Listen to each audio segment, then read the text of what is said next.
setiap ijtihadnya Umar itu kan Allah Subhanahu wa taala. Makanya dalam Al-Qur'an surat Al-Baqarah disebutkan wattaqullaha wa yu'allimukumullah. Bertakwalah kamu kepada Allah, maka Allah akan mengajari kamu, Allah akan menjadi gurumu. Kalau Allah yang jadi gurumu, mana ada orang yang bisa menyesatkan kamu? Nah, selesai urusan Selesai urusan, Allah jadi gurunya kok. Tidak ada guru yang bisa mengalahkan Allah.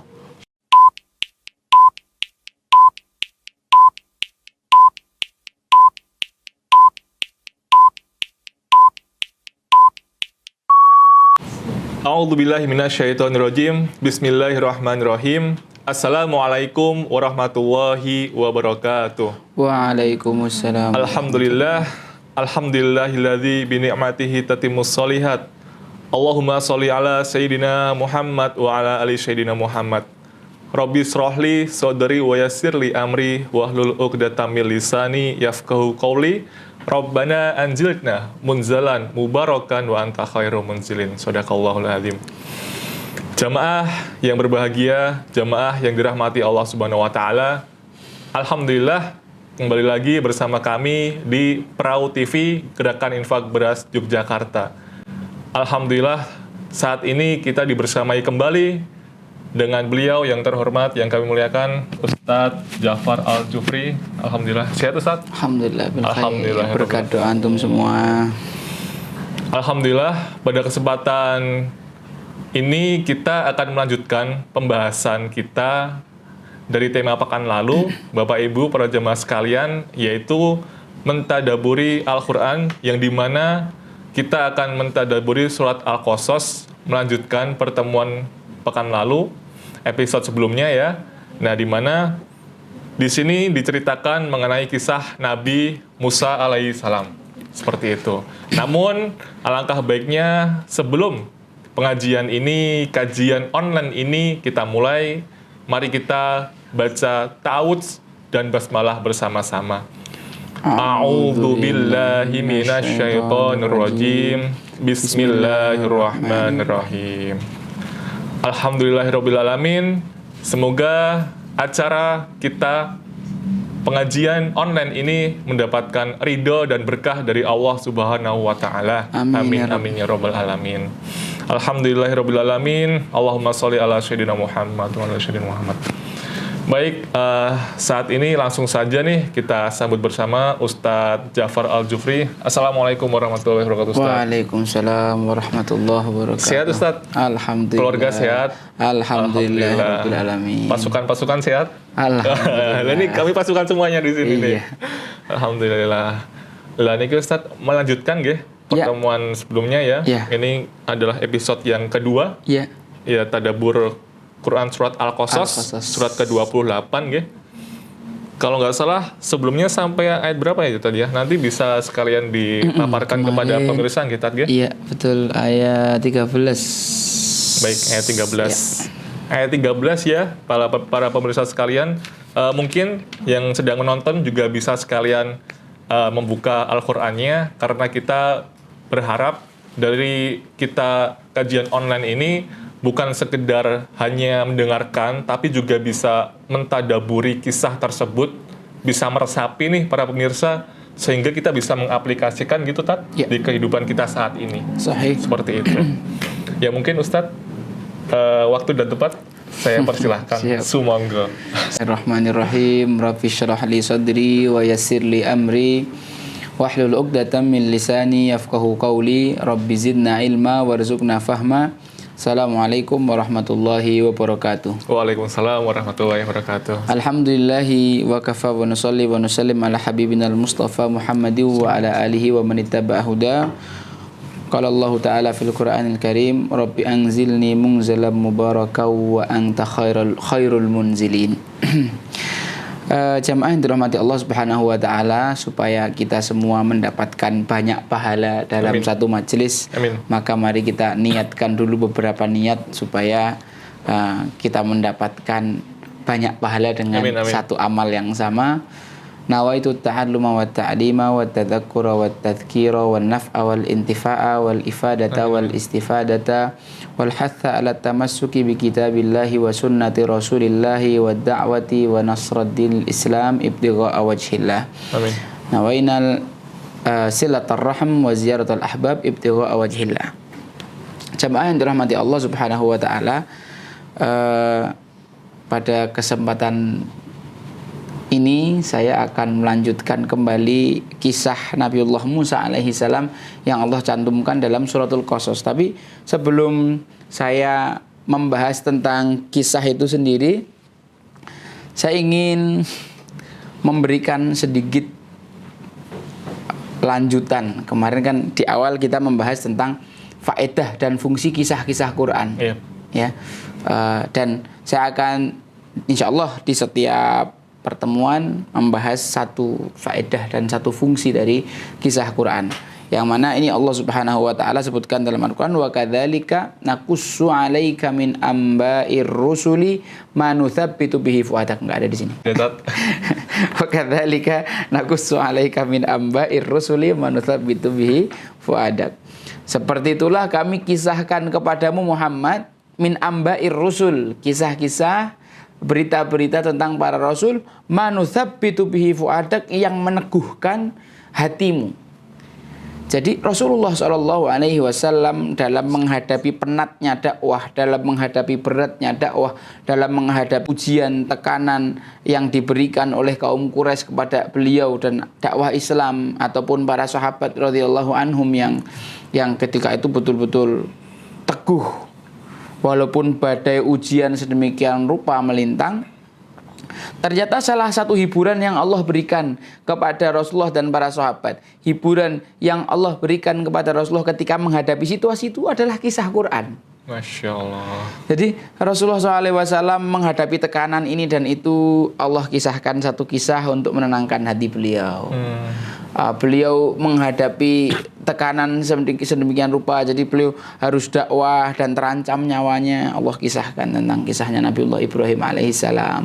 Beliau meninggalkan istrinya di rumah. Allah kisahkan juga Nabi Ibrahim meninggalkan istrinya di padang pasir, dan harus mengorbankan segala hal yang beliau punya. Allah kisahkan kisah-kisah Quran, termasuk kisah Nabiullah Musa alaihissalam menghadapi Fir'aun. Ketahuilah Muhammad bahwa orang-orang Quraisy itu tidak se-ekstrim Fir'aun dalam memusuhi. Ada lagi tokoh yang sangat luar biasa dalam memusuhi Islam dalam sejarah, yaitu Fir'aun. Jadi ketika Rasulullah SAW mendengarkan kisah-kisah ini, beliau terhibur.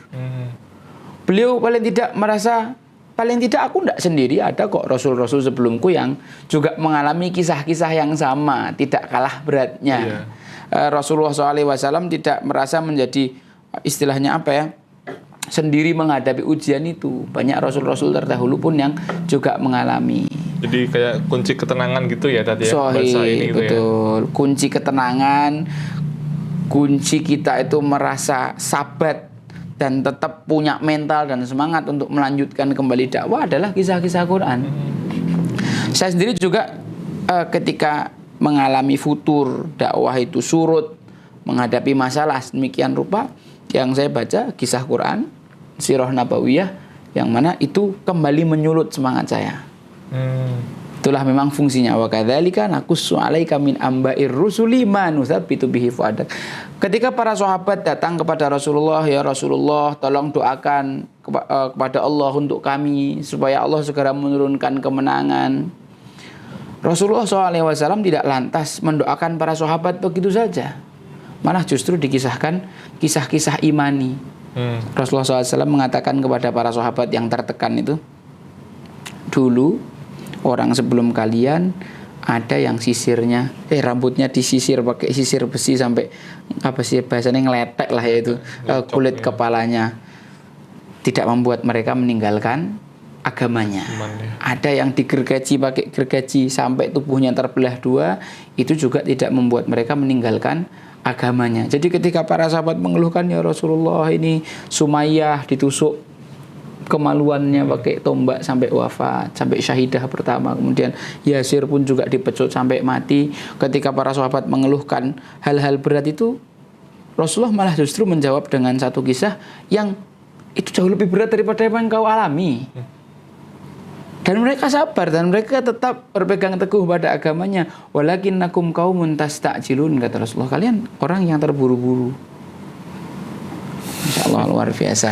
Masya Dan Allah, saya juga ketika membaca kisah-kisah Al-Quran ini selalu ada motivasi baru. Ketika saya baca selalu dapat ilmu baru. Saya menyampaikan selalu aja ada aja apa yang Allah Subhanahu Wa Taala berikan pemahaman baru dari kisah-kisah ini. Bahkan jangankan saya, para ulama tafsir sepanjang sejarah dari sejak zaman Imam At-Tabari sampai sekarang berapa banyak yang nulis kitab tafsir. Dari zaman Ibnu Abbas sampai sekarang berapa banyak yang nulis kitab tafsir. Kisah yang sama diulang-ulang, selalu saja para ahli tafsir menemukan hikmah-hikmah baru. Ya, selalu saja menemukan hikmah-hikmah baru dari kisah yang sama. Itu salah satu fungsi faedah dari kisah Quran, yaitu meneguhkan hati orang-orang yang berjuang di jalan dakwah ini. Masya Allah, tabarakallah. Ini baru pembukaan, ini udah bikin girah kita makin cinta ya, makin harus membumikan Al-Quran ini ya. Amin. Karena betul sekali, banyak sekali orang-orang di luar sana mungkin yang menurut kita hidupnya mewah, tapi kita nggak tahu pada aktualisasinya tuh apakah mereka bahagia atau tenang atau yang seperti apa, kita nggak tahu ya tadi ya. Sahih. Jadi ya, semoga kita selalu ditautkan terus sama Al-Quran. Ya, banyak orang yang menyangka bahwa kehidupan orang-orang yang memperjuangkan agama Allah ini sulit.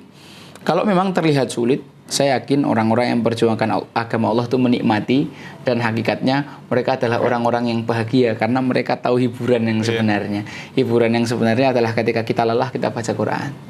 Ini quotes nih, catat deh. Nanti di replay ya. Hiburan yang sebenarnya adalah ketika kita lelah, kita baca Quran sehingga kita merasakan ketenangan dan kebahagiaan. Jamaah yang dirahmati Allah Subhanahu Wa Taala, kita review sedikit apa yang kami sampaikan pada pertemuan yang lalu, bahwa Fir'aun melakukan satu program massal selama bertahun-tahun dilaksanakan oleh para tentaranya untuk membunuh anak laki-laki dari kalangan Bani Israel. Waktu itu ibunya Nabiullah Musa alaihissalam, Allah perintahkan untuk menghanyutkan anaknya di sungai. Maka dihanyutkan dengan penuh kepercayaan karena yakin akan janji Allah. Allah Subhanahu Wa Taala berjanji kepada ibunya Nabi Musa, la takhafi wa la tahzani. Kau jangan takut, jangan sedih. Inna radduhu ilaiki, akan kami kembalikan ia padamu, wa ja'iluhu minal mursalin, dan akan kami jadikan ia sebagai salah seorang rasul. La takhafi, orang mukmin itu tidak takut. Tidak takut apa akan masa depannya, karena Allah akan menggaransi, Allah akan menjamin semua kebutuhan dia akan dipenuhi. Wala tahzani, dan tidak sedih. Kenapa? Orang mukmin ketika sudah memutuskan sesuatu, dia adalah orang yang tidak akan pernah menyesal, karena dia sudah ikhtiar semaksimal mungkin, doa sebanyak mungkin, dan ia gantungkan hasilnya, tawakalnya kepada Allah Subhanahu Wa Taala. Ibunya Nabiullah Musa alaihi salam tidak lantas menenggelamkan tabut itu begitu, menghanyutkan tabut itu begitu saja. Akan tetapi ia juga melakukan ikhtiar, memerintahkan kakaknya perempuan untuk mengikuti peti itu dari jauh, tanpa dilihat orang, tanpa ada orang yang menyadari kalau peti itu sedang diikuti anak perempuan itu. Apa hikmahnya? Jadi walaupun kita sudah yakin 100% percaya sama Allah Subhanahu Wa Taala, kita tetap harus melakukan ikhtiar. Ini yang betul. Jangan percaya sudahlah pasrah bongkoan tanpa melaksanakan apapun, ini juga keliru. Kita juga ikhtiar sebagai istilahnya bahasa Jawa niki wangun-wangunan, supaya kita itu wangun atau layak ditolong oleh Allah Subhanahu Wa Taala. Betul. Ibunya Nabiullah Musa percaya, tapi dia melakukan ikhtiar, memerintahkan kakaknya mengikuti, sampai akhirnya ternyata Allah mengatur dengan skenarionya, tabut itu masuk ke dalam istananya Fir'aun. Kemudian istrinya yaitu Asiyah binti Muzahim mengambil Nabi Musa, mengangkatnya sebagai anak. Dan salah satu hal yang sangat luar biasa adalah hanya satu ibu dalam sepanjang sejarah manusia yang menyusui anaknya sendiri, kemudian mendapatkan fasilitas yang sangat lengkap dari negara, digaji, dapat konsumsi, transportasi, akomodasi lengkap lah, betul-betul luar biasa. Itu hanya maknya Nabiullah Musa alaihi salam karena kepercayaan dia kepada Allah Subhanahu wa taala. Banyak hal yang kita alami kalau kita berusaha mengedepankan logika kita nggak akan sampai. Nggak akan sampai. Nikmati aja, kita ikhtiar semaksimal mungkin, hasilnya terserah Allah. Dan luar biasa, Allah Subhanahu wa taala kalau punya mau selalu semuanya jadi mudah, ringan, simpel, betul-betul nggak ada yang mustahil bagi Allah Subhanahu wa taala. Satu-satunya tempat teraman dari semua ancaman tentara Firaun adalah di dalam istana Firaun itu sendiri. Ya. Nah, ini sedikit ringkasan tentang kejadian kemarin. Betul. Sekarang kita lanjutkan lagi bahwa setelah itu Nabiullah Musa alaihi salam mengalami satu kehidupan di mana ia dididik dan diasuh oleh Firaun di dalam istana. Sebagai anak asuhnya, sebagai anak angkatnya, Prince Musa, Pangeran Musa, disebut sebagai Pangeran Musa karena ia mendapatkan apapun fasilitas di dalam istana layaknya seorang pangeran karena dia diangkat sebagai anak angkat. Memang ada satu riwayat Israiliyat tentang kenapa Nabi Musa itu lidahnya celat atau cadel gitu ya, tidak kurang jelas, kurang fasih dalam menyampaikan perkataan karena suatu ketika ada kejadian ketika beliau masih kecil, Nabiullah Musa ini digendong sama Firaun. Kemudian jenggotnya Firaun ditarik sama Nabi Musa. Wah, marah Firaun, hampir aja dibanting Nabi Musa. Dan Firaun hampir saja membunuh Nabi Musa waktu itu. Firaun teringat mimpinya, jangan-jangan anak ini yang bunuh saya. Akan tetapi Asiyah membela, itu kan anak kecil, dia belum paham. Dia sudah paham, enggak, masih kecil, masih belum paham. Batita kok, bayi di bawah 3 tahun kok masuk sudah paham. Sudah, gini aja kita cek.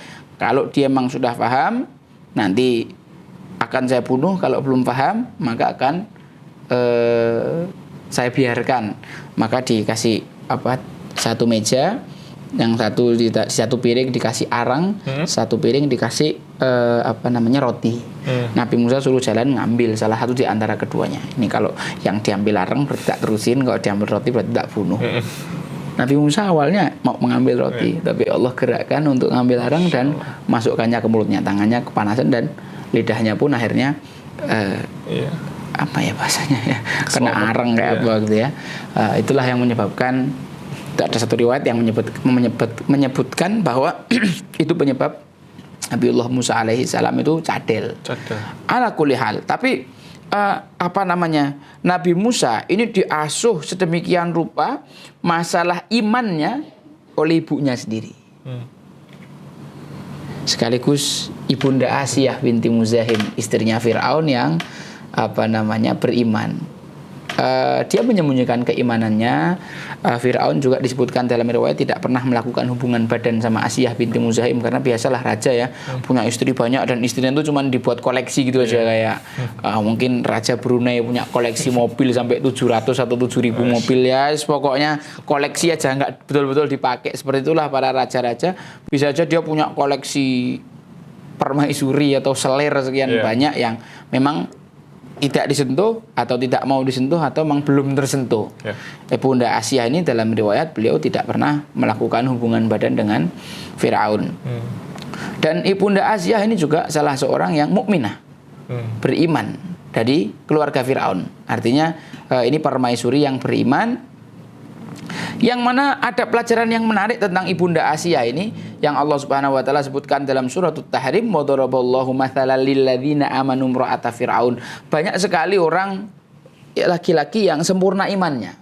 Para nabi 124.000 menurut Ibnu Katsir dalam kitab Qasasul Anbiya, mereka semua adalah orang yang imannya sempurna. Akan tetapi ketika Allah membuat permisalan tentang keimanan, malah yang dibikin contoh perempuan, yaitu ibunda Asiyah binti Muzahim. Kenapa? Karena ibunda Asiyah tinggal di dalam istana yang buruk, dipimpin oleh seorang raja yang sangat buruk, dan raja itu adalah suaminya. Lingkungannya buruk, penuh dengan skandal, penuh dengan kemaksiatan, kemungkaran. Akan tetapi itu tidak menggoyahkan sedikit pun imannya.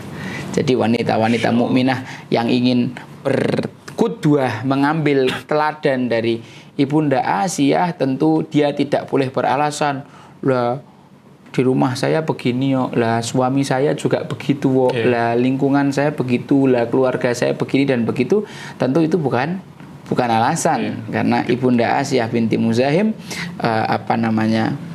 jadi mata air ya. Iya, menjadi orang yang tetap baik di tengah, menjadi mutiara di tengah lumpur, ya kan? Masya Allah. Dan ini adalah salah satu wanita hebat yang kemudian juga ikut andil dalam mendidik Nabi Musa alaihissalam. Jadi lahirnya seorang laki-laki hebat tidak bisa dilepaskan dari peran wanita hebat. Paling tidak ada 3 wanita hebat di balik kebesaran Nabiullah Musa alaihissalam. Maknya ibu kandungnya, ibu susu, kemudian Ibunda Asiyah, ibu angkatnya, kakaknya perempuan, yang mendidik Nabiullah Musa alaihissalam. Nah, saya jadi teringat satu kisah di zaman Umar bin Khattab radhiyallahu anhu ketika ada seorang laki-laki, bapak-bapak menyengkeweng anaknya. Menyengkeweng itu tarik kayak gini. Oke. Menyengkeweng. Apa sih bahasa Indonesia tuh kayaknya belum bisa menjelaskan bahasa. Geret kan umum banget kan. Ini geret ya. Apa ya? Ya monggo lah. Menyengkeweng tuh pokoknya digeret tapi sininya ya kayak dicangking gitu. Ya itulah pokoknya lah. Cangking juga bahasa Jawa kan. Menyengkeweng anaknya dibawa menghadap Amirul Mukminin Umar bin Khattab radhiyallahu anhu. Wahai Amirul Mukminin, ini anak durhaka. Hukumlah dia. Amirul Mukminin tanya sama anak itu, kamu berbuat apa kok sampai orang tuamu bilang kamu durhaka? Anak itu malah nanya sama Amirul Mukminin, wahai Amirul Mukminin, memang apa aja sih hak seorang anak dari orang tuanya? Kata Amirul Mukminin ada 3. Ini masih terkait sama kisah tadi. Saya cuma berusaha menjelaskan pakai kisah ini. Ada 3 haknya. 1, dipilihkan ibu yang baik. 2, diberi nama yang baik. Yang 3, diberikan pendidikan Islam yang terbaik. Anak itu menjawab, ketahuilah Amirul Mukminin, saya ini diberi nama Ju'ail. Sebelumnya. Saya itu dipilihkan ibu yang buruk. Jadi seorang budak hitam yang akhlaknya tidak baik dan mulutnya juga suka nyakiti orang. Itu. Kualitas seorang anak itu tergantung kualitas ibunya. Kalau kita ngelihat ada anak ndak karu-karuan itu nggak usah jauh-jauh deh. Itu paling emaknya nggak jauh juga dari itu. Nah itu yang pertama dipilihkan seorang ibu yang baik. Yang kedua diberi nama yang baik. Ketahuilah Amirul Mukminin, saya ini diberi nama Ju'ail, kumbang pemakan tai. Waduh, orang dikasih nama kayak gitu kan pasti dia akan dibully terus sama teman-temannya. Hancurlah mental orang kalau terbiasa dibully, ya kan. Nah, itulah. Kecuali orang-orang yang mentalnya kayak bal basket ya, semakin ditekan semakin loncat, dibully semakin terbang ya. Tapi kan nggak semua kayak bola basket, ada yang kayak gelas kaca juga yang ketika dibully pecah. Akhirnya menjadi orang yang insecure kayak gitulah. Insecure guys. Kemudian yang terakhir diberi pendidikan agama yang baik, dan saya tidak diberikan sama sekali. Maka Umar bin Khattab mengatakan, ketahuilah kamu adalah bapak yang durhaka, kamu terlebih dahulu durhaka sebelum anakmu durhaka. Nabiullah Musa alaihissalam mendapatkan 3 orang perempuan hebat yang mendidik beliau, maka tidak heran beliau adalah seorang yang sangat baik. Nah, di pertemuan ini nanti saya akan men-zoom satu poin di mana Nabiullah Musa alaihissalam di masa mudanya, bahkan sebelum beliau menjadi rasul, beliau adalah orang yang sangat kenal dan dekat dengan Allah. Ini poin yang mau kita bahas nanti. Wah, itu bagaimana tuh? Penasaran tuh. Yose, kamu jangan buat tanya tuh. Aku ini masih ada beberapa lagi nih. Masih banyak tak? Masih ada beberapa yang tak bahas sebelum poin inti lah ini. Ya. Betul. Jadi kemudian Musa alaihissalam, Nabiullah Musa alaihissalam di dalam istana Fir'aun ini dididik dengan sangat luar biasa. Untuk urusan iman maknya yang menyelesaikan, urusan keistanaan itu ada ibunda asuhnya di situ. Kemudian Fir'aun sendiri juga mendidik Nabi Musa dengan baik. Bahkan disebutkan dalam salah satu ayat itu, alam nurabbika fina walida, bukankah kamu itu sudah kami didik sebagai anak. Rabba yarubbu dalam bahasa Arab itu satu akar kata dengan Rabb, Allah.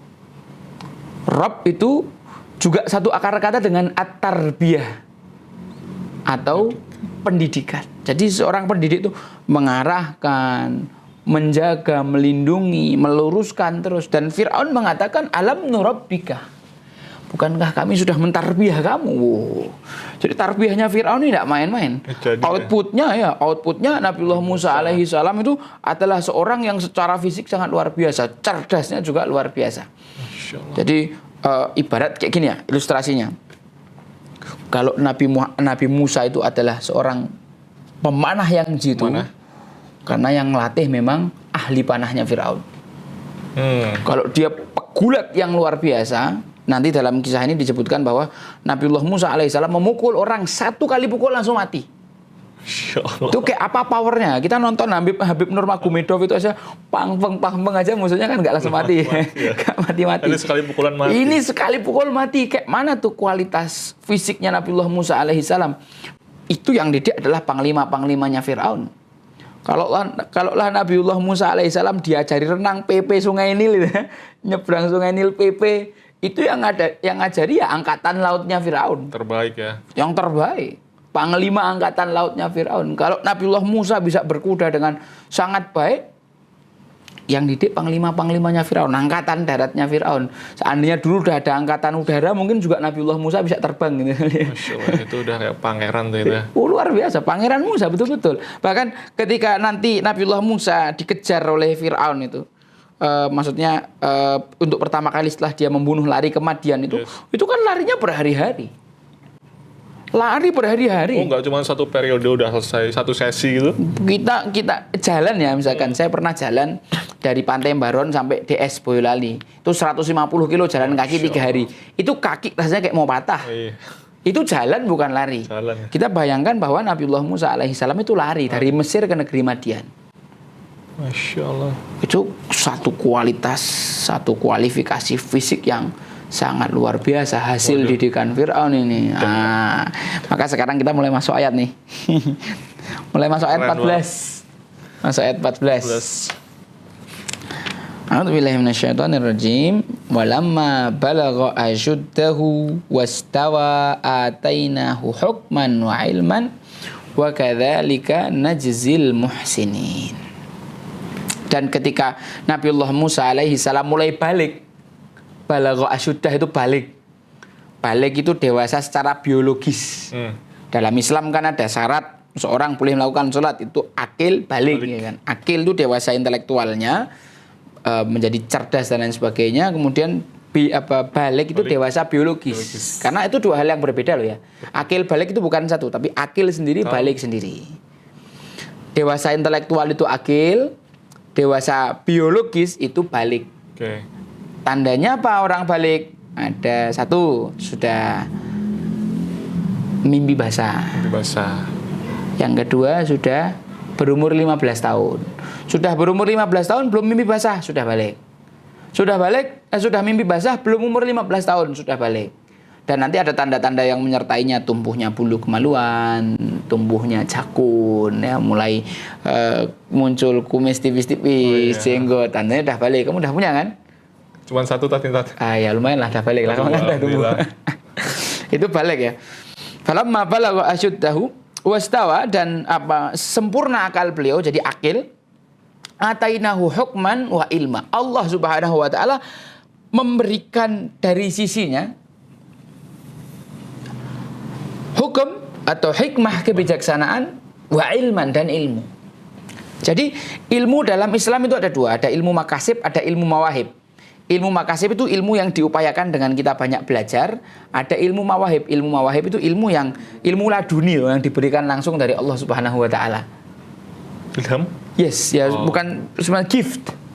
Kan kita tahu ada dalam dunia psikologi itu kan bakat dan minat ya. Kalau bakat itu kan itu memang talenta kita, pemberian Allah kan. Oh, saya memang jago desain. Itu kan memang istilahnya modalitas bakat yang Allah berikan kepada kita, bahwa kita adalah seorang yang memiliki bakat fotografi. Kalau dia minat juga di fotografi kan itu tinggal di scale up sedikit, asah sedikit, orang itu bisa kencelingnya luar biasa. Nah begitulah, ada ilmu yang makasib harus diupayakan, diikhtiarkan, kita belajar. Tapi ada ilmu mawahib. Ada ulama nih, Contoh Imam Bukhari. Imam Bukhari itu belajar fikih, belajar tafsir, belajar hadis, belajar lain sebagainya. Akan tetapi gurunya Imam Muhammad bin Hasan ini muridnya Imam Abu Hanifah, mengatakan pada Imam Bukhari, saya sarankan kamu untuk belajar hadis. Karena gurunya melihat bahwa bakatmu itu di bidang hadis. Padahal waktu itu belajar ke Imam Muhammad bin Hasan itu sebagai murid yang mempelajari fikih. Begitu beliau itu mengikuti perintah gurunya, mengikuti saran gurunya karena gurunya yang melihat bakatnya, beliau belajar hadis, beliau menjadi Amirul Mukminin fil hadis. Imam Bukhari.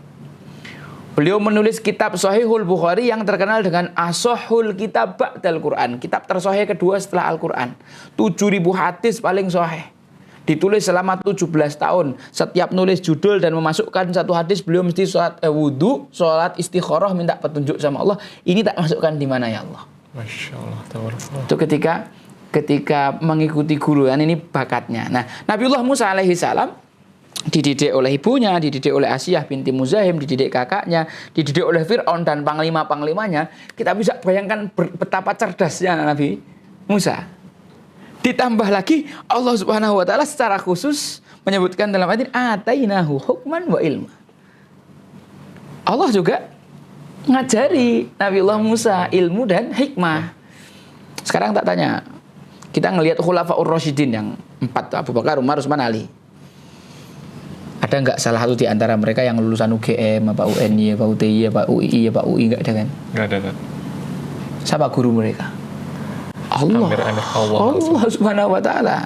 Lewat perantara Rasulullah, kemudian Allah yang menjadi gurunya, yang membimbing setiap ijtihadnya Umar itu kan Allah Subhanahu wa taala. Makanya dalam Al-Qur'an surat Al-Baqarah disebutkan wattaqullaha wa yu'allimukumullah. Bertakwalah kamu kepada Allah, maka Allah akan mengajari kamu, Allah akan menjadi gurumu. Kalau Allah yang jadi gurumu, mana ada orang yang bisa menyesatkan kamu?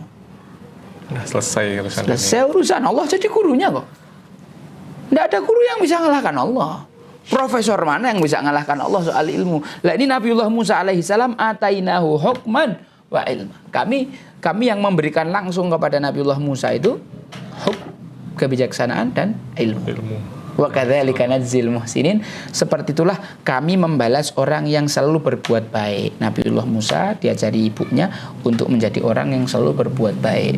Siapa orang yang mendapatkan balasan berupa pengajaran dari Allah, Allah menjadi gurunya, Allah menjadi mata, telinga, tangan, dan kaki yang mengarahkan setiap gerakannya adalah orang yang senantiasa berbuat baik. Maka saya mau memotivasi kepada teman-teman Paskas untuk mengikhlaskan niat dalam berbuat baik. Karena ketika kalian adalah orang yang lazim berbuat baik, maka Allah akan menjadi guru kalian. Amin, amin. Dan para jamaah juga di rumah yang setia ikut program GIB dan lain sebagainya, istiqomahlah dalam berbuat baik, karena Allah Subhanahu wa taala bisa jadi akan memberi ilmu dan hikmah secara khusus. Allah Subhanahu wa taala akan menjadi guru kalian semua. Dan ingat, yu'til hikmata may yasha wa may yu'tal hikmata faqad utiya khairan katsira. Hikmah itu hanya diberikan kepada orang-orang yang dikehendaki Allah. Dan barang siapa diberi hikmah, maka dia telah diberi kebaikan yang sangat banyak. Seperti Nabiullah Musa alaihi salam. Ingat, ini ayatnya Allah mengatakan wa kadzalika nadzil muhsinin. Betul enggak? Ya, wa kadzalika nadzil muhsinin. Oke, wa kadzalika nadzil muhsinin. Di situ al-muhsinin itu bentuk isim. Isim itu kata benda. Ya. Dia bukan kata kerja. Ya. Di pertemuan lalu saya sudah sebutkan bahwa kalau Allah menyebut sesuatu dengan kata kerja, maka itu ada kaitannya dengan waktu. Tapi kalau menyebutnya dengan isim atau kata benda, itu adalah sesuatu yang sudah saat itu terjadi. Bukan. Itu menjadi sifat. Oh, oke. Hari ini aku berbuat baik. Nah, itu berarti kan hari itu aja, bisa jadi besok enggak, bisa jadi kemarin enggak. Iya. Itu pasti Allah menggunakan dengan kata menggunakan fiil. Tapi kalau aku adalah orang yang selalu berbuat baik karena kebaikan itu adalah sifatku, maka Allah menggunakan isim. Jadi di sini Allah Subhanahu wa taala ingin menerangkan salah satu hasil pendidikan yang dilakukan oleh wanita-wanita hebat ini berupa seorang anak yang selalu berbuat kebaikan. Yaitu Nabiullah ya. Sifatnya adalah sifat yang melekat pada diri Nabi Musa adalah al-muhsin, orang yang selalu berbuat kebaikan. Semoga teman-teman semua, teman-teman Paskas dan teman-teman yang nonton di rumah, Allah hidayahi, Allah kasih kemudahan untuk menjadi orang-orang yang selalu berbuat kebaikan. Teman-teman sekalian dirahmati Allah Subhanahu wa taala, di sini kisahnya bermula. Wa taqalal Madinata, suatu hari Nabiullah Musa alaihi salam masuk ke kota Mesir. Ala hini ghaflatin min ahliha, ketika penduduknya itu sedang lengah, ketika penduduknya mungkin sedang ya istirahat, tidur, bukan di jam-jam mereka fokus, di jam-jam mereka sedang lengah. Jam-jam lengah itu jam-jam berapa sih? Duha ya, waktu malam ya.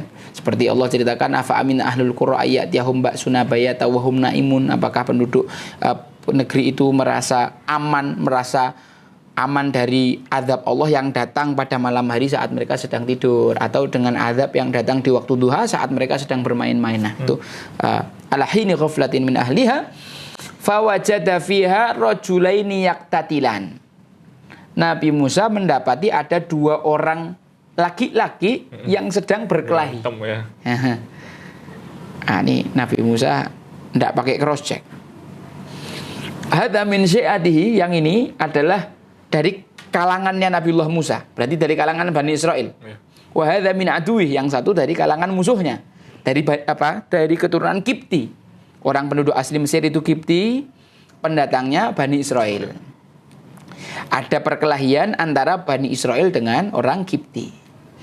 Maka Nabiullah Musa alaihi salam fastaghathahu alladhi min syi'atihi ala alladhi min aduwihi fawakazahu Musa faqadha alaihi.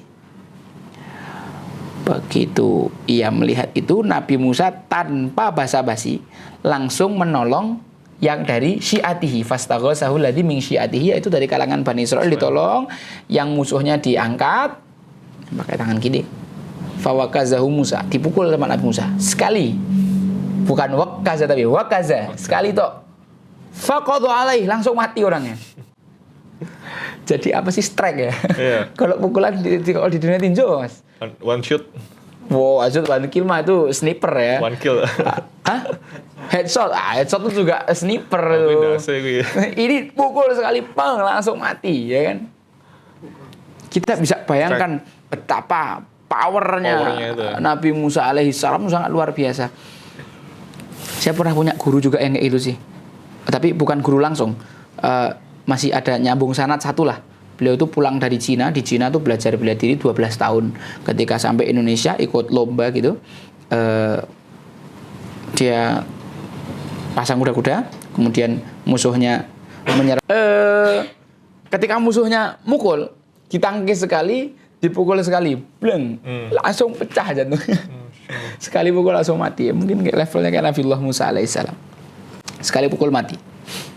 Faqazahu Musa faqadha alaih.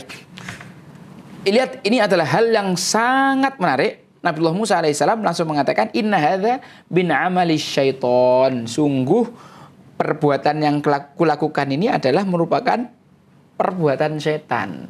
Innahu aduwwun mudhillum mubin. Dia adalah musuh yang betul-betul menyesatkan lagi nyata. Banyak sekarang anak muda yang melakukan kemaksiatan dan dia tidak sadar bahwa dia sekarang ada dalam pengaruh setan.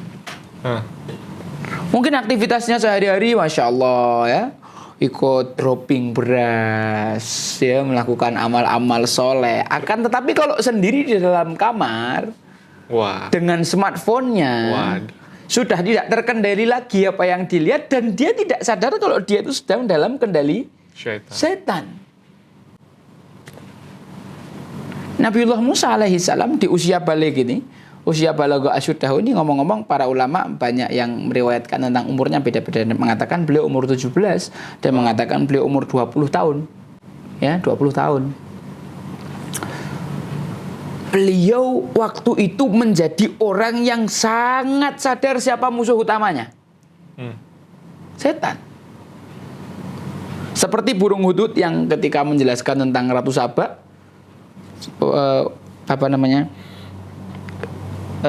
disebutkan dalam Al-Quran itu di dalam suratun Naml, surat sebelum Al-Qasas, wajadtuha wa qaumaha yasjuduna lisyamsi wa zayyana lahumus syaitanu a'malahum fasaddahum anis sabili wa hum la yahtadun.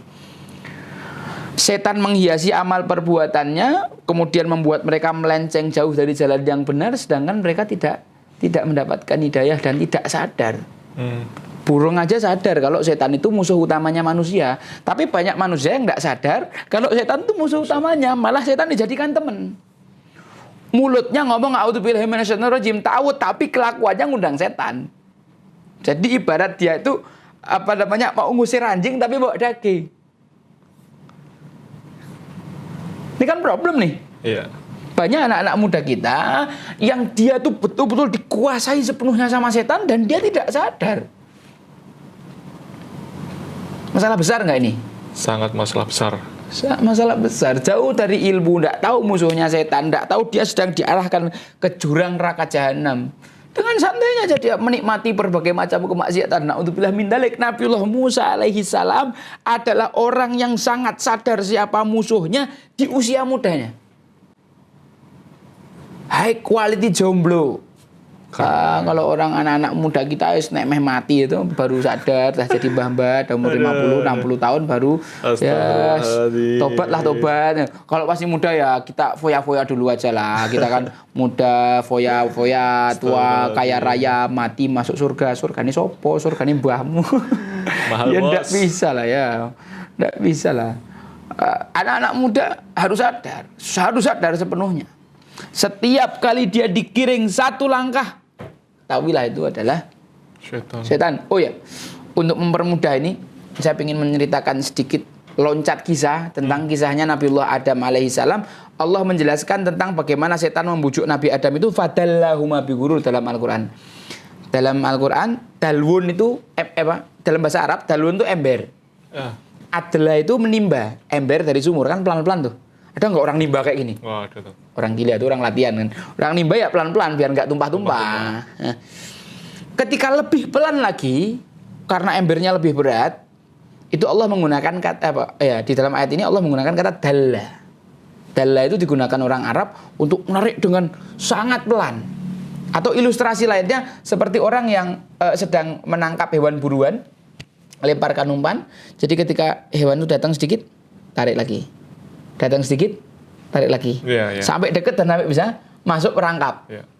Nah itulah. Nabi Adam tuh pinter loh. Bahkan lebih pinter daripada malaikat. Malaikat la ilma lana illa ma'alam tanah. Nabi Adam mu'allama Adam al-asma' kullaha, diajari semua teori. Tapi kok Nabi Adam yang sepinter itu masuk semudah itu ditipu iblis? Karena memang cara nipunya itu loh. Bukan ditipu dengan apa, cara nipunya itu loh pelan-pelan. Udah nggak apa-apa lah, cuman salam aja kok, ya kan? Salam tuh loh kan Al-Quran Rasulullah SAW mengatakan afsus salam, tebarkan salam. Itu loh ada awak cantik, masuk nggak buat salami kan rugi ya. Assalamualaikum ukhti, ya ukhtinya juga setel. Jawab salam itu wajib ukhti ya kan. Setan datang, iblis tuh menyaksikan turunnya hadis itu dan ayat kan. Waalaikumsalam akhi, ya kan. Pertamanya salam, terus kalam, akhirnya wassalam, ya kan? Tukeran nomor WA. Tukeran nomor WA, gombal-gombal loh di dalam smartphone. Siapa yang ngerti kalau ikhwan sama akhwat saling gombal ya kan? Iya, Akhi sudah sholat malam belum? Oh sudah ukhti, ini anak lagi ruku. Ukhti lagi apa? Anak lagi sujud. Akhi rampung setan. Lagi ruku kan balas. Lah rampung setan. Dan mereka tidak sadar kalau mereka itu sedang dikuasai setan. Wah, nauzubillah. Siap-siap. Ini yang pacaran paling islami loh ya, yang dibuka dengan bahasa, malah diakhiri dengan kifaratul majlis yang menghapus dosa selama pacaran. Apalagi orang-orang di luar sana yang dah na'udzubillah min dzalik sampai terjadilah apa yang terjadi, sampai zina itu bagi mereka biasa, kumpul kebo biasa, tidur siang menurut istilah anak-anak kampus bersama ayam-ayam kampus itu hal biasa, itu na'udzubillah min dzalik. Terjadi dan mereka tidak sadar kalau mereka itu dikuasai setan. Padahal setan itu musuh yang nyata. Musuhnya nyata, ini nggak sadar. Berarti yang kemplung siapa? Jadi yang salah setannya atau manusianya? Saya mbok salah ke setan wonge lah. Wis angel lah kan. Sadar, harus sadar sesadar-sadarnya, berlapis-lapis ya. Betul lah. Setan itu. Anak muda kok nggak sadar siapa musuhnya. Hanya orang-orang konyol yang tidak sadar siapa musuhnya, gitu. Makanya banyak sekarang orang-orang muslim yang udah jelas musuhnya siapa, di depan mata, berniat menghancurkan mereka, tapi dia masih belum tahu siapa sebenarnya musuhnya, maka dia cari-cari musuh, saudaranya sendiri dijadiin musuh. Oh. Itulah yang terjadi di kalangan kaum muda sekarang, kaum muslimin yang belajarnya belum genep, baca kitab 1 belum rampung, tapi dia udah merasa paling alim sendiri, dia asobiah, fanatik buta sama satu ustadz, yang satu kunut, yang satu ndak, yang satu dengan ru'yah, yang satu dengan hisab, yang satu pakai basmalah, satu ndak. Wes ribut, ndak ada rampung-rampungnya, wong musuhnya sudah jelas mau menghancurkan dia. Dia malah saudaranya sendiri jadiin musuh. Ngejak orang ke masjid itu susah, dia malah yang dah di masjid diusir. Dengan lisan dan ilmunya yang setengah matang itu ya kan. Inilah kondisi kaum muslimin, tidak sadar siapa musuhnya.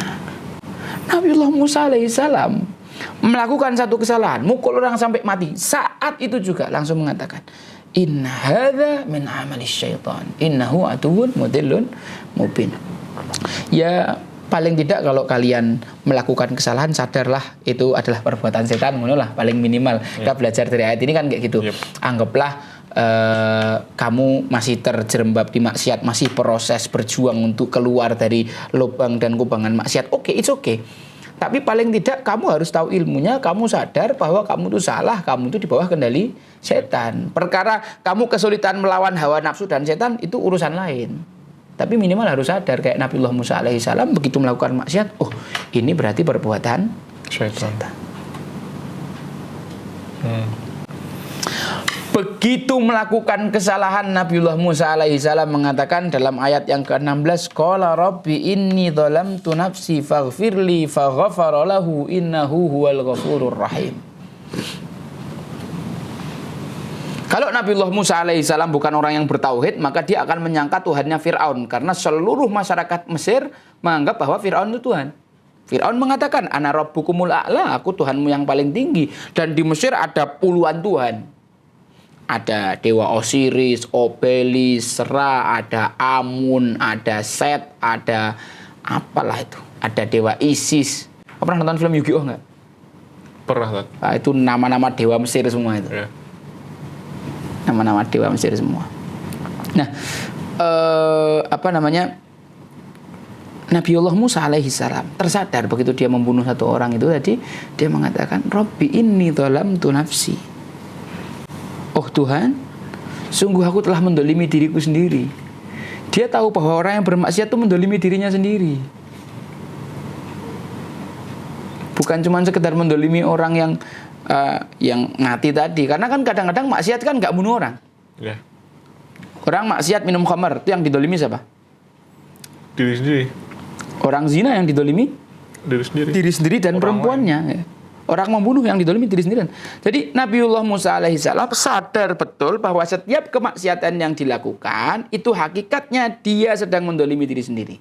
Sebagaimana Allah Subhanahu wa taala sebutkan dalam Al-Qur'an, "Tsumma awrathnal kitaba alladziina istafaina min ibadina faminhum zalimun li nafsihi wa minhum muqtasidun wa minhum sabiqun bil khairat." Allah Subhanahu wa taala menurunkan kitab itu kepada para rasul, dan para pengikut rasul itu terklasifikasi menjadi 3 macam manusia. 1, zalimun li nafsihi, orang yang mendolimi diri. Masih banyak melakukan kemaksiatan, sesekali mengerjakan ketaatan. Orang yang muslim, Islam, itu adalah yang disebutkan sebagai zalimul li nafsihi. Sholat sudah, puasa sudah, kadang bolong. Zakat kalau punya, kadang iya, kadang enggak. Ketika dia lebih banyak condong sering mendolimi diri sendiri, tidak melaksanakan ketaatan pada Allah, melanggar apa yang Allah larang, itu adalah orang yang zalimul li nafsihi, suka mendolimi dirinya sendiri. Orang-orang muslim, orang-orang Islam, itu adalah orang yang zalimun li nafsihi.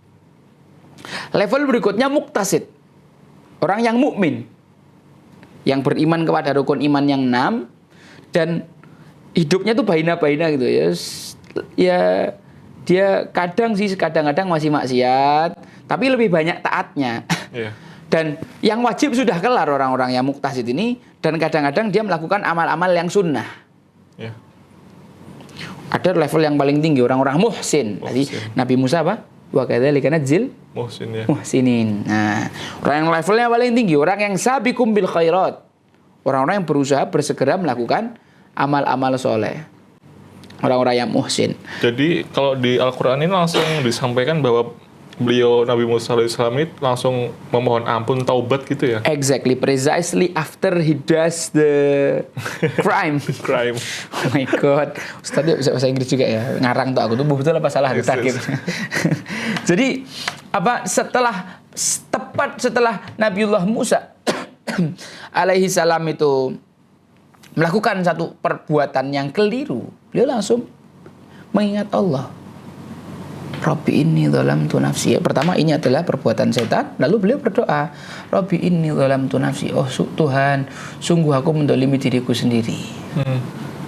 Faghfirli, maka ampunilah aku. Berdoa dengan cara menyebutkan kedoliman diri sendiri, ini adalah salah satu doa yang mustajab, karena banyak para nabi yang berdoa semacam itu. Subhanaka inni kuntu minadz dzalimin. Doanya Nabi Yunus ketika ada di perut ikan paus, yang mana ketika kita itu berdoa dengan doa itu kita menyebutkan, ya Allah, kita ini orang yang dolim, kita ini orang yang lemah, kita ini orang yang ahli maksiat, tolong ampuni kami ya Allah. Ini uslub metode kita berdoa kepada Allah Subhanahu wa taala. Merayu gitu ya? Iya betul. Merayu Allah Subhanahu wa taala. Faghfirli, kata al-mighfar dalam bahasa Arab itu helm. Jadi Allah Subhanahu wa taala ketika mengampuni dosa hamba itu ada dua macam, dengan maghfirah atau dengan afu. Dengan kalau dengan maghfirah atau kita menerjemahkannya kan ampunan. Padahal sebenarnya kalau maghfirah itu cuman dosa kita ditutupi supaya orang nggak tahu. Kita terlihat baik itu karena banyaknya aib kita yang ditutup sama Allah. Saya yang ngomong kayak yes kayak gini ya. Sebenarnya banyak dosa yang saya lakukan tapi Allah tutup. Masya Allah. Jadi kalau kita minta Allahumma ghfirli, istighfar itu kita minta dosa kita ditutupi sama Allah. Tapi ketika kita minta afu, nasta'fik, Rabbana nasta'fik, Rabbana nastardik. Nasta'fik itu minta afunya Allah. Sedangkan ampunan atau afunya Allah adalah semua dosa yang tadi ada dihilangkan sama sekali, itu afu. Itulah kenapa kalau kita Ramadan, Allahumma innaka afuwun karim tuhibbul afwa fa'fu anna ya karim. Nah, itu afu adalah menghilangkan dosa sama sekali dalam bahasa Arab begitu. Dan dari sini kita juga mengambil faedah pelajaran yang sangat penting, bahwa salah satu ciri-ciri orang bertakwa yang Allah Subhanahu wa taala sebutkan di dalam surat Ali Imran, yang Allah Subhanahu wa taala menceritakan, wasari'u, bersegeralah kalian ila maghfiratin min rabbikum, menuju ampunan Tuhan kalian, wa jannah, dan surga, arduhas samawati wal ard, yang seluas langit dan bumi, uiddat lil muttaqin, disiapkan bagi orang bertakwa. Siapa orang yang bertakwa? Alladzina yunfikuna fis sarra'i wad dharra, yang berinfak di kala lapang maupun sempit, wal kadhiminal ghaidha, yang mampu menahan marahnya, wal afina anin nas, senantiasa memaafkan, wallahu yuhibbul muhsinin, Allah mencintai orang yang selalu berbuat baik. Ciri orang bertakwa yang terakhir dalam ayat ini, walladzina idza fa'alu fahisyah, dan orang-orang yang melakukan fahisyah, perbuatan keji, au dzalamu anfusahum, atau mendolimi diri sendiri, dzakarullah, segera setelah itu dia ingat Allah, fastaghfaru lidzunubihim, lalu bersegera ia minta ampun kepada Allah, wa may yaghfiru dzunuba illallah, siapa yang mengampuni dosa selain Allah, walam yusirru ala ma fa'alu wa hum ya'lamun, tidak melakukan israr, terus-menerus melakukan perbuatan dosa padahal dia tahu ilmunya. Orang yang bertakwa bukan yang tidak pernah maksiat sama sekali. Orang yang bertakwa itu sesekali kok dia kepleset jatuh maksiat. Nabiullah Musa orang bertakwa bukan? Ya. Bertakwa, muhsinin bukan? Muhsinin, tapi juga bisa salah. Bedanya orang bertakwa dan tidak, ketika salah, dzakarullah, pada saat itu juga dia ingat Allah, kan gitu kan? Iya. Begitu mukul, inna hadza min amali syaitan. Hati lah gitu. Innahu aduwwum mudhillum mubin. Rabbi inni dzalamtu nafsi faghfirli faghfara lahu. Jadi begitu. Nabiullah Musa alaihissalam adalah orang yang Allah pilih untuk menjadi orang yang bertakwa dan orang yang muhsin, yang mana ciri-cirinya orang muhsin adalah bukan yang tidak maksiat sama sekali. Sesekali dia maksiat, pernah dia terjatuh maksiat, tapi ketika maksiat itu dia segera ingat Allah saat itu juga, segera setelah maksiat dia bersegera untuk meminta ampun kepada Allah Subhanahu wa taala, dan tidak terus-menerus melazimi maksiat padahal dia tahu ilmunya. Catat 3 poin ayuhal jamaah supaya kita kalaupun kita pernah melakukan maksiat dan dosa, kita tidak terus-menerus dalam dosa tersebut. Siap. Oke. 3 poin. Kemudian Allah Subhanahu wa taala mengampuni Nabiullah Musa alaihi salam karena Allah Subhanahu wa taala menerangkan innahu huwal ghafurur rahim. Ya. Nabi Adam alaihi salam dikeluarkan dari surga karena melakukan satu kemaksiatan. Dan kita melakukan banyak maksiat dan kita berharap masuk surga. Apakah itu adil? Sebenarnya tidak adil, cuman logika Allah tidak begitu. Iya. Sebesar apapun maksiat meskipun menggunung, ketahuilah ampunan Allah jauh lebih besar daripada gunung. Iya. Kalau dosa kita seluas langit dan bumi, ketahuilah bahwa ampunan Allah lebih luas lagi daripada itu. Dosaku banyak dan ampunan Allah jauh lebih banyak daripada itu. Karena Allah sendiri yang mengatakan, innahu huwal ghafurur rahim. Allah maha pengampun lagi maha penyayang. Ini ayat digunakan untuk memotivasi orang yang putus asa dari rahmat Allah. Bukan orang yang meremehkan, karena ada jenis-jenis orang yang meremehkan. Udahlah, nggak apa-apa lah, maksiat. Allah kan Ghafurur Rahim. Ini diancam adab orang-orang kayak gini nih. Tapi orang-orang yang merasa dirinya itu terpuruk, sudah istiqomah tapi masih jatuh gitu. Iya, terus terjatuh. Nah, hiburan bagi mereka adalah ayat Allah Subhanahu wa taala, "Qul li ibadiyalladzina asrafu ala anfusihim la taqnatu mir rahmatillah." Katakanlah kepada hambaku yang berbuat israf atau mendolimi diri sendiri, melakukan maksiat fahisyah, perbuatan keji mungkar, la taqnatu mir rahmatillah. Jangan putus asa dari rahmat Allah. Innallaha yaghfiru dzunuba jami'a. Allah mengampuni semua dosa, hatta syirik, hatta kafir, hatta nifaq, munafik. Selama dia bertobat sebelum mati, diampuni sama Allah. Dan jangan putus asa dari rahmat Allah. Wala tayasu mir rauhillah innahu la yayasu mir rauhillah illal qaumul kafirun. Yang berputus asa dari rahmat Allah itu cuma orang kafir aja. Nabiullah Musa membunuh orang, langsung istighfar kok, dan Allah mengampuni. Dosa apapun itu. Dosa apapun itu, selama Anda bertaubat sebelum meninggal. Tentunya konsekuensi dari taubat, menyesal, bertekad untuk tidak mengulang, mengiringi dengan perbuatan baik. Kalau dosa itu berkaitan tentang adami, kita minta maaf dan seterusnya. Itu juga perlu ditempuh setelah itu. Satu lagi ayat, qala rabbi bima an'amta alayya falan akuna dhahiran lil mujrimin. Wahai Tuhan, atas semua nikmat yang kau berikan padaku, ya tadi dari zaman Nabi Musa masih kecil sampai sekarang, itu kan nikmat yang sangat banyak. Maka jangan kau jadikan aku sebagai orang yang terang-terangan berbuat dosa. Karena Allah tahu kita itu pasti berbuat dosa. Paling tidak jangan jadi orang yang berbuat dosanya itu terang-terangan dan tidak merasa bersalah. Sampai 2 halaman ya.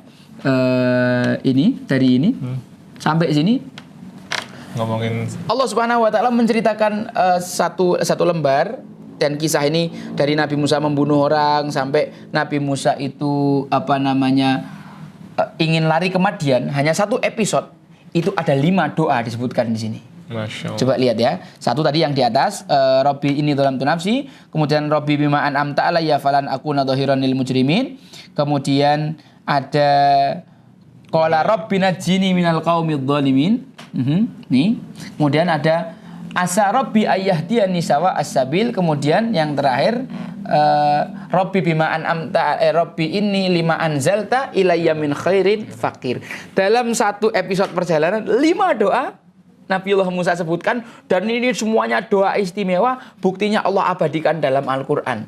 Kalau ini orang tidak mengenal Allah, tidak mungkin doanya keren-keren dan diabadikan oleh Allah dalam Al-Quran. Mungkin episode berikutnya kita akan bahas doa-doa lainnya. Hari ini 2 dulu. Wah, ternyata nggak rampung menyelesaikan 5 doa. Halaman 387. Alright. Insya Allah kita lanjutkan biar jamaahnya penasaran terus. Jangan lupa ikuti terus majelis kita di Perahu Channel ya. Semoga apa yang kami sampaikan bisa bermanfaat buat jamaah. Ini saja yang saya sampaikan. Kalau banyak kurangnya itu karena kebodohan saya. Kalau benar itu jelas semuanya dari Allah. Saya tidak punya saham sedikit pun. Kemudian kalau ada kata-kata yang menyinggung perasaan, saya minta maaf jamaah. In uridu ilal islah mastata'tu. Yang saya inginkan hanyalah islah. Barakallahu fikum. Assalamualaikum warahmatullahi wabarakatuh. Waalaikumsalam warahmatullahi wabarakatuh. Baik para pemirsa Perahu TV yang dirahmati Allah Subhanahu wa taala. Masya Allah, tabarakallah, kita ini lagi ada di pembahasan yang sepertinya lagi di puncak-puncaknya ya. Malah habis waktunya. Tapi mohon maaf, sepertinya bersambung ke episode berikutnya, insya Allah. Dan di sini banyak sekali hikmah dari kisah Al-Quran di halaman 387. Adapun ada sekitar 5 doa di sini yang bisa kita aplikasikan kawan-kawan. Mungkin di saat kita futur, di saat kita habis melakukan maksiat yang itu kita nggak sadar, tapi kita harus segera bertaubat. Kita harus mendeklarasikan diri kita kalau kita ini bersalah, taubat kepada Allah Subhanahu wa taala di sepertiga malam, kawan-kawan, bahwasanya Allah Subhanahu wa taala itu Maha Pengampun lagi Maha Penyayang. Dan kita harus yakin dan percaya itu ya, yakin dan percaya karena apa? Karena ini semua sudah tertuang di dalam Al-Quran yang 1000% kebenarannya ini, kawan-kawan sekalian. Dan tadi mendapatkan salah satu note yang paling luar biasa kalau saya bilang di kesempatan episode kali ini, yaitu jangan pernah berputus asa atas rahmat Allah, ampunan Allah. Nabi Musa ini yang bisa dibilang maksiat membunuh orang ini kan ya, kalau saat ini nih, wah ini harus dipenjara seumur hidup nih, gitu. Ini beliau langsung bertobat, Allah langsung ampuni. Jadi insya Allah maksiat apapun itu tadi ya, apapun itu, baik itu zina, baik itu maksiat besar, kecil, riba dan lain sebagainya, ayo bismillah kita bersama-sama belajar untuk mengikhlaskan, untuk bersama-sama niat, semuanya hanya untuk menjadikan kita menghamba ridho kepada Allah Subhanahu wa taala. Mungkin Ustadz ada closing statement kepada jamaah gitu yang nanti bisa kami ambil intinya. Kul, katakanlah wahai Muhammad, li ibadiya, kepada hambaku, kata Allah, alladzina asrafu ala anfusihim, yang melakukan israf, melakukan perbuatan yang melampaui batas, bermaksiat, ala anfusihim, atas dirinya sendiri, atas diri mereka. La taqnatu mir rahmatillah, jangan putus asa dari rahmat Allah. Walaupun melakukan kemusyrikan, kekafiran, kefasikan, kemunafikan, asalkan kita taubat sebelum mati, kata Allah, innallaha yaghfirudz dzunuba jami'a. Allah mengampuni semua dosa asalkan kita tidak israr, asalkan kita tidak melazimi satu dosa sedangkan kita sudah tahu ilmunya. Kita berjuang, terjatuh bangun, it's okay. Innallaha ghafurur rahim. Tapi kalau meremehkan, wa anna adzabi huwal adzabul alim. Dan ketahuilah, ya, Allah mengatakan, nabi ibadi anni anal ghafurur rahim, ketahuilah aku itu ghafurur rahim, wa anna adzabi huwal adzabul alim. Tapi ingat, yang meremehkan, sesungguhnya adabku juga sangat pedih. Jangan main-main. Barakallahu fikum, itu saja closing statement saya. Masya Allah, tabarakallah. Baik, alhamdulillahirabbil alamin. Terima kasih wabil khusus pada Ustadz Ja'far Al-Jufri yang sudah berkenan membersamai kami di majelis ini di Prau Studio.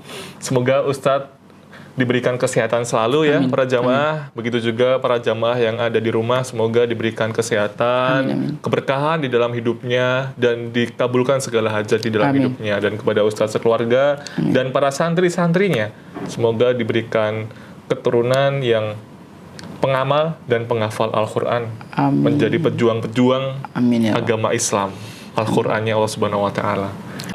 Di sini saya Anggita Rifai Wiraharja, mewakili kawan-kawan tim Prau Studio, Studio Gerakan Infak Beras Yogyakarta, mewakili kru yang bertugas. Mas, mbak, kami ucapkan jazakallah khairan katsiran sudah mengikuti podcast ini. Semoga bermanfaat buat kita semuanya. Atas banyak salahnya kami mohon maaf. Akhirul kalam, wassalamualaikum warahmatullahi wabarakatuh. Waalaikumsalam warahmatullahi wabarakatuh.